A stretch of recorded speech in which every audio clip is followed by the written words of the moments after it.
Yes good afternoon.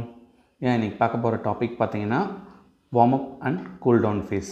So warm up எதுக்கு பண்ண போகிறோம் அண்ட் கூல் டவுன் ஃபேஸ் எதுக்கு பண்ண போகிறோன்ற ஒரு கண்டென்ட்டை இந்த வீடியோ கிளிப் மூலிமா நம்ம பார்க்க போகிறோம். ஸோ ஃபஸ்ட்டு எக்ஸசைஸை ஸ்டார்ட் பண்ணுறதுக்கு முன்னாடி வார்ம் அப் ரொம்ப இம்பார்ட்டன்ஸான்னு பார்த்தீங்கன்னா த ஆன்சர் இஸ் எஸ். நீங்கள் வார்ம் அப் பண்ணிவிட்டு ஸ்டார்ட் பண்ண சொல்ல உங்களோட பிளட் சர்க்குலேஷன் ரொம்ப ஃபாஸ்ட்டாக இருக்கும். உங்களோட மசில்ஸோட இன்ஜுரிஸை நம்ம கம்மி பண்ணுறதுக்கான பாசிபிலிட்டிஸும் ரொம்ப அதிகமாகவே இருக்கும்.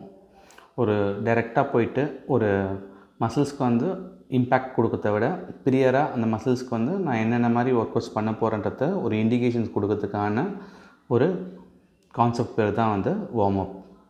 ஸோ வார்ம் அப்பில் பார்த்தீங்கன்னா டைனமிக் அண்ட் ஸ்டாட்டிக் ரெண்டு இருக்குது. ஸோ டைனமிக் வார்ம் அப் பார்த்திங்கன்னா உங்களோட பாடி நல்லா மூவ் பண்ணி உங்களோட ஜாயின்ஸ் எல்லாம் நல்லா ப்ராப்பராக ரோல் பண்ணி ஆக்டிவிட்டி மூலயமா ஃப்ளெக்ஸ் பண்ணுறது தான் டைனமிக்.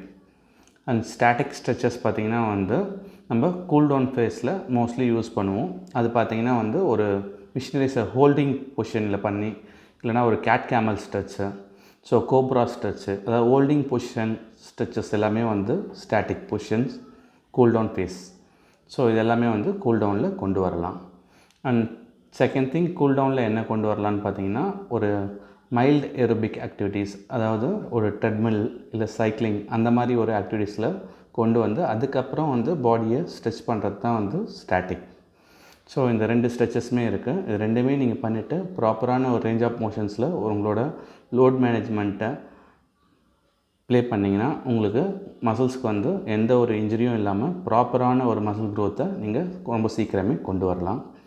ஸோ இது கூடவே இந்த எப்படி ஒரு டெப்த் சைக்கிள்ஸாக எப்படி பண்ணலாம்ன்ற ஒரு எலாபரேட் ஃபார்மேஷனை நான் அப்டேட் பண்ணியிருக்கேன். நீங்கள் அதை பாருங்கள். உங்களுக்கு எதனா டவுட்ஸ் இருந்ததுன்னா எனக்கு கால் ஆர் டெக்ஸ்ட் பண்ணுங்கள். தேங்க்யூ.